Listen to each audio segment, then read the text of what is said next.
जंगल में कालू कौआ अपनी पत्नी टुनटुनी चिड़िया के साथ रहता था। एक दिन रात काफी हो गई थी। टुनटुनी चिड़िया अपनी पति की राह देखने लगी। अरे ये क्या, रात हो गई और आज वो अभी तक घर नहीं आए। शायद मेरे लिए बहुत मेहनत कर रहे हैं। ऐसा सोचते हुए टुनटुनी चिड़िया वहीं दरवाजे पर बैठी रही। फिर ठीक उसी समय कालू कौआ अपनी दूसरी पत्नी सुंदरी कौवी के घर में मोमबत्ती की रोशनी में जल्दी जल्दी रोटी खाने लगा। सुंदरी कौवी पास बैठकर कालू कौवे को अपने हाथों से खाना खिला रही थी। अरे संभल के, धीरे खाइए ना, गले में रोटी अटक जाने से बहुत मुश्किल हो जाएगी। कहानी में आगे बढ़ने से पहले एक माँ जो खुद तो भूखी सो जाएगी लेकिन अपने बच्चों को कभी भूखा सोने नहीं देती। दोस्तों, तो आज उस माँ के लिए इस वीडियो को लाइक करके चैनल को सब्सक्राइब कर देना, क्योंकि माँ से बड़ा इस संसार में कोई योद्धा नहीं होता है। तो उनके लिए चैनल को सब्सक्राइब और लाइक तो आम ही बात है। बस सुंदरी, मेरी नाइट ड्यूटी का टाइम हो रहा है। देर से जाना ठीक नहीं है ना। अरे नाइट ड्यूटी छोड़ दीजिए ना, रात के समय घर में अकेली रहने के लिए मुझे डर लग रहा है जी। सुंदरी, दिन भर तेरे साथ ही रहूंगा ना, हर दिन अनुकूल नहीं रहता, कभी कभी हमें एडजस्ट होना पड़ता है। ठीक है जी, संभल के जाइए, सुबह जल्दी वापस आ जाना।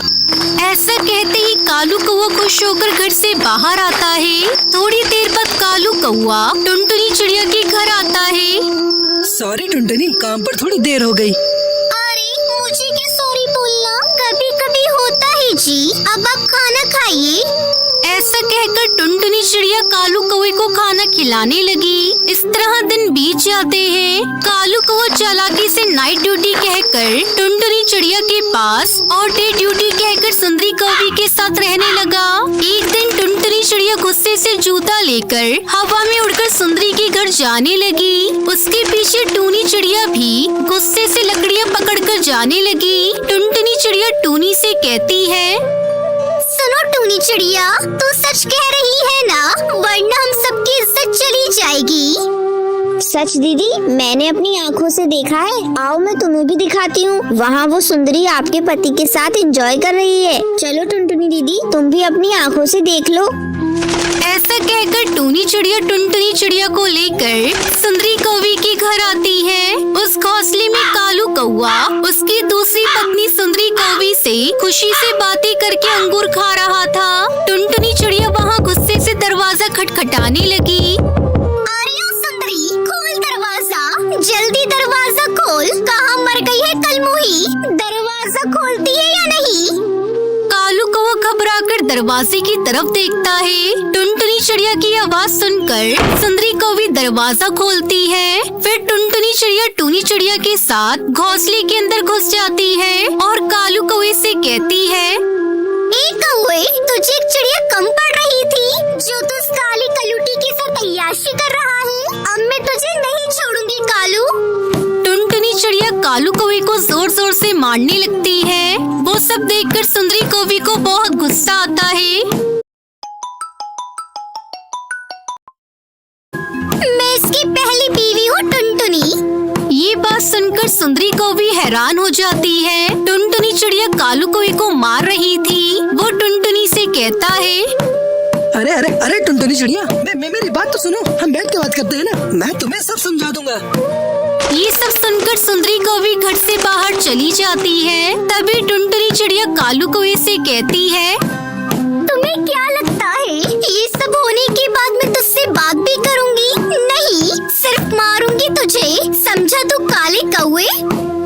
ऐसा कहकर टुनटुनी चिड़िया चप्पल से मार रही थी। तभी चालाकी से पति कालू कौवा वहाँ से बचकर बाहर उड़कर चला जाता है। टुनटुनी चिड़िया चप्पल पकड़कर पीछे जाने लगी और सुंदरी कौवी लकड़ी लेकर उसके पीछे जाने लगी।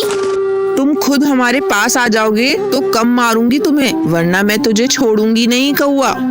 मुझे पता है, चप्पल से तू और लकड़ी से सुंदरी कौवी मारेगी। पता है मुझे तुम दोनों क्या करोगे मेरे साथ। मैं तुम्हारे पास बिल्कुल नहीं आऊंगा।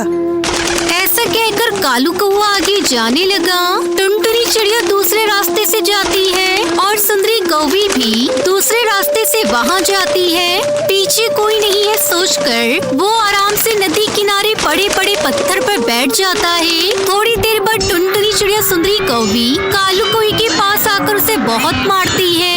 उससे कौवे को गुस्सा आ जाता है और वो एकदम से जोर से चिल्लाकर हवा में उड़ जाता है। उसे देखकर टुनटुनी चिड़िया सुंदरी कौवी डर जाती है और वो दोनों रोने लगती है।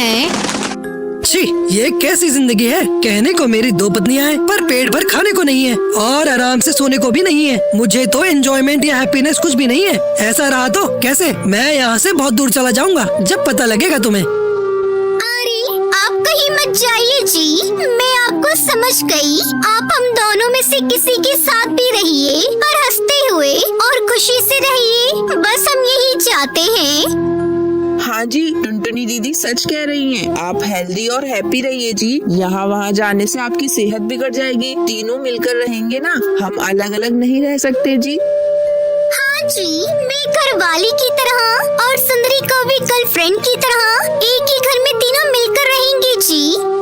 ये सुनकर कालू कौवा खुश होकर अपनी दोनों बीवियों को लेकर नई घोंसले में जाता है। उस घर में टुनटुनी चिड़िया बीवी की तरह और सुंदरी गर्लफ्रेंड की तरह कालू कौवे के साथ खुशी खुशी रहने लगती है।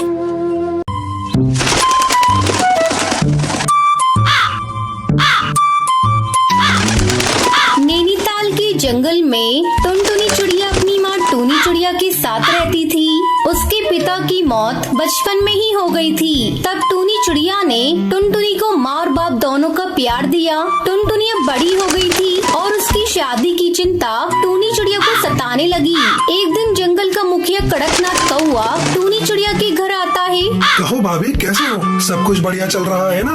मुखिया जी आप बताइए, कहिए कैसे आना हुआ?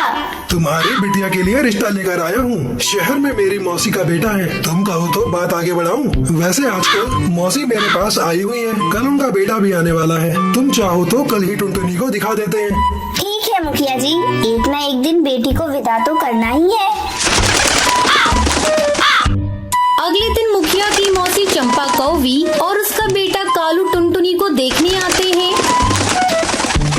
बहन जी, मुझे तो टुनटुनी पसंद है। बस मेरा बेटा हाँ कह दे, फिर लेन देन की बातें भी हो जाएंगी। थोड़ी देर तक कालू टुनटुनी से बात करता है और फिर अपनी हामी भर देता है। मुबारक हो बहन जी, अब आपकी बेटी मेरी हुई, लेकिन दहेज में मुझे 2 लाख रुपए नगद चाहिए। मेरा बेटा अपने काम को आगे बढ़ाना चाहता है, इसमें पैसे तो लगेंगे ही। वैसे भी मैं आपसे बहुत थोड़ा दहेज मांग रही हूँ। आप लोग गाँव के हैं और हम लोग शहर के। शहर में शादी करने के लिए बहुत सारा दहेज देना पड़ता है। मैं तैयार हूँ बहन जी, बस मेरी बेटी का घर बच जाए, इससे ज्यादा खुशी की बात मेरे लिए और क्या होगी।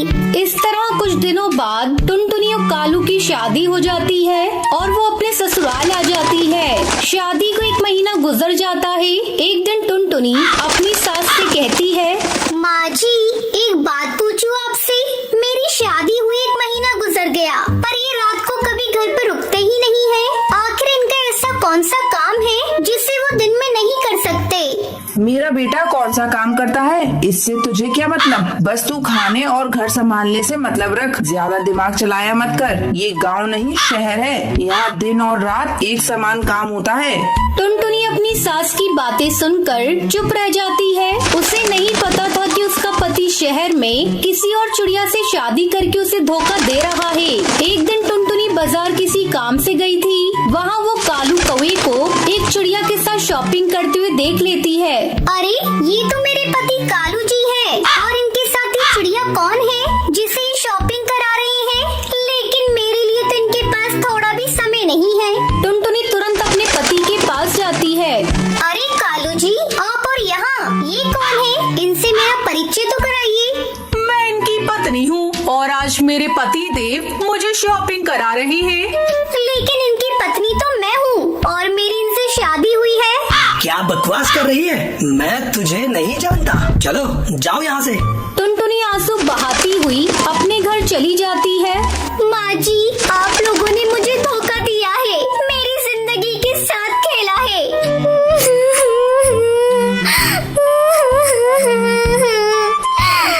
तभी कालू कौवा भी घर हम आज ही इसका काम तमाम कर देते हैं। दोनों माँ बेटे मिलकर टुनटुनी को एक नदी में ले जाकर फेंक देते हैं। बचाओ बचाओ, मैं डूब जाऊंगी, मुझे तैरना नहीं आता। तभी उस नदी के पास पानी पी रहा एक हाथी का बच्चा टुनटुनी की आवाज सुनता है। वो किसी तरह टुनटुनी को नदी में डूबने से बचा लेता है। टुनटुनी अपने साथ शहर में हुए अत्याचार को अपनी माँ को नहीं बताती। नहीं नहीं, मैं अपनी माँ को कुछ नहीं बताऊंगी, नहीं तो मेरी माँ ये सदमा बर्दाश्त नहीं कर पाएगी और मर जाएगी और मैं वापस अपने ससुराल भी नहीं जाऊंगी। मैं खुद से अपना एक नया घोंसला बनाऊंगी। फिर टुनटुनी चिड़िया नदी किनारे एक पेड़ पर एक घोंसला बनाती